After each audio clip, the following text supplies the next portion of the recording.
Vamos seguir com Entre Nós, gente, agora com uma sequência de notícias tristes, difíceis, mas que a gente precisa denunciar. Até que ponto vai a brutalidade humana, a insensibilidade, a falta de empatia, a falta de responsabilidade com a vida da outra pessoa, do outro, né? Vamos começar por Brasília, porque aconteceu um caso absurdo de uma criança autista que conseguiu escapar de uma clínica de atendimento, de terapias. Esse garoto conseguiu fugir.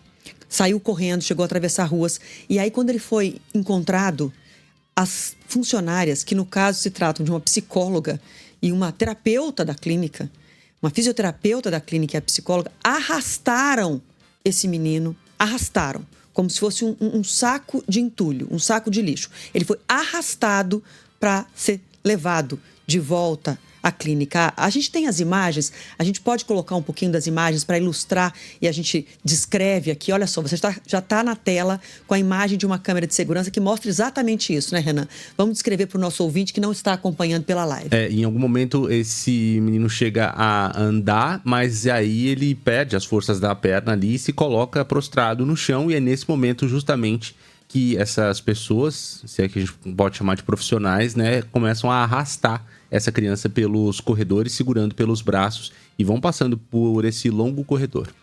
Vamos chamar a Lana Canepa, que está chegando aqui com a gente, ao vivo, com as informações.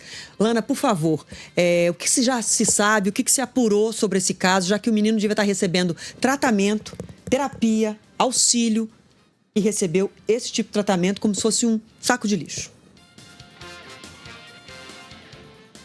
Adriana, boa tarde para você, para o Renan, para todo mundo. Olha, nós conversamos com a família dessa criança autista, o Pedro, de 8 anos. Ele estava sendo tratado nessa clínica há 2 anos, a clínica Única Kids, e eles não sabem dizer se ele sofreu outros processos, outros momentos de maus tratos, além do que a gente está vendo aí nessa imagem. O que aconteceu?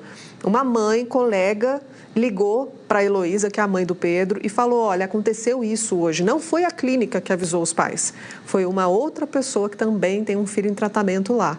E aí os pais foram para lá correndo, pediram as imagens da câmera de segurança para o condomínio e com essas imagens foram até a delegacia.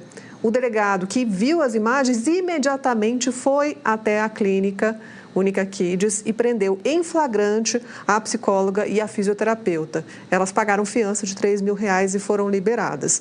Como você bem detalhou, a dinâmica do que aconteceu aí nessas imagens é que o menino Pedro escapou. Então, uma sequência de erros, né? Primeiro, eles conseguem deixar uma criança escapar, fugir de dentro da clínica e correr risco atravessando sozinho as ruas, né, do CIA, que é uma região próxima aqui do centro de Brasília, ruas movimentadas, inclusive. Então, ele escapa e aí as funcionárias da clínica vão atrás do menino e na hora de trazê-lo de volta em segurança para dentro da clínica, tem essa atitude de segurá-lo pelos braços e pelas pernas e arrastá-lo pelo corredor do lado de fora do prédio. Imagino que não acontece do lado de dentro, que não tem imagens. Foi o que disse a mãe. A gente conversou mais cedo com a Heloísa e com o Rodrigo, que é o pai do Pedro. E eles estavam muito, muito preocupados, né? Podemos ouvi-lo aqui. Inclusive, o pai se emocionou muito ao falar.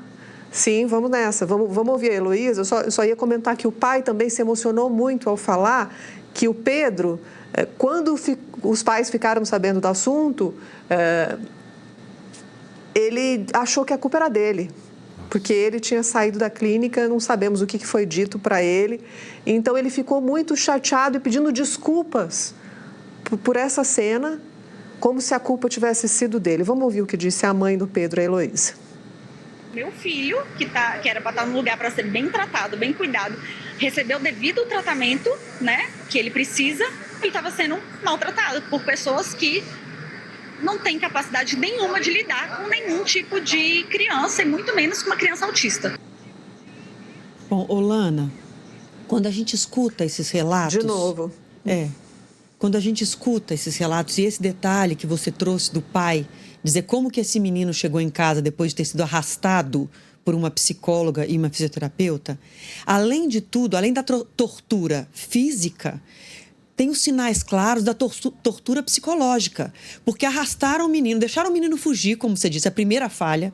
O menino poderia ter morrido num atropelamento. Deixaram o menino fugir, e aí arrastam o menino como um saco de lixo e depois submetem o menino claramente a uma sessão de tortura psicológica, que é para o menino chegar em casa e contar, fala que a culpa foi sua, diz que a culpa é sua, que você que errou de ter fugido, que a culpa é sua.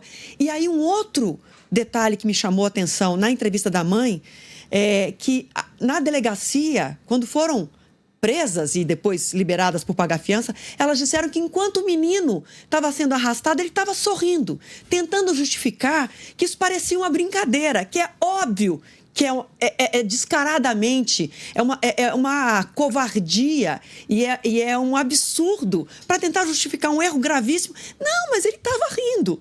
Então, assim, é uma tortura física e psicológica contra uma criança com autismo, no espectro autista, que precisaria de apoio, de numa situação de estar nervosa, de estar numa situação de alguma eventual crise, precisa de acolhimento e não de espancamento, de ser arrastado e de ser torturado psicologicamente. Então, assim, é uma situação absurda e, felizmente, uma mãe surgiu, porque uma mãe que pode viver uma situação semelhante enxerga o que a outra não está nem sabendo, mas que iria sofrer caso soubesse e toma uma atitude, né? Não fosse essa mãe tomar atitude, a gente não estava nem sabendo.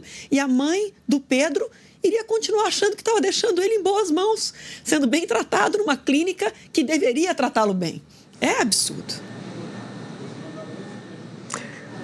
E o que é mais impressionante disso tudo, o menino, ele tem, na limitação dele do espectro autista, ele não comunica, os pais falam isso claramente várias vezes, ele não comunica como é que foi o seu dia, Pedro, o que aconteceu? E ele sempre diz, foi tudo bem, foi tudo bem. Apesar dele conseguir se comunicar, ele não conseguia traduzir essas emoções. Então, o pai se emociona muito ao fazer esse relato, ao dizer que pela primeira vez ele comunica, olha, o que aconteceu, a gente viu o que aconteceu, a culpa não foi sua, e ele comunica pedindo desculpas porque eu fugi, foi por isso que eles me trataram daquele jeito. E só para ter o outro lado, né, a clínica única, primeiro, não foi ela, a clínica que comunicou os pais, né, eles ficaram sabendo por uma terceira pessoa, e quando foram cobrar explicações, a clínica queria saber como é que eles tinham conseguido as imagens da câmera de segurança. Em nota, essa clínica disse o seguinte, que todas as medidas administrativas estão sendo tomadas e que as funcionárias têm direito à ampla defesa e ao contraditório. Não sei qual contraditório, porque as imagens são muito claras nesse caso, mas enfim, lembrando, uma psicóloga e uma fisioterapeuta aparecem aí nessa imagem arrastando um menino de 8 anos com espectro autista. Revoltante. Obrigado, Lana, pelas informações. Lana. Bom trabalho aí em Brasília. Até mais.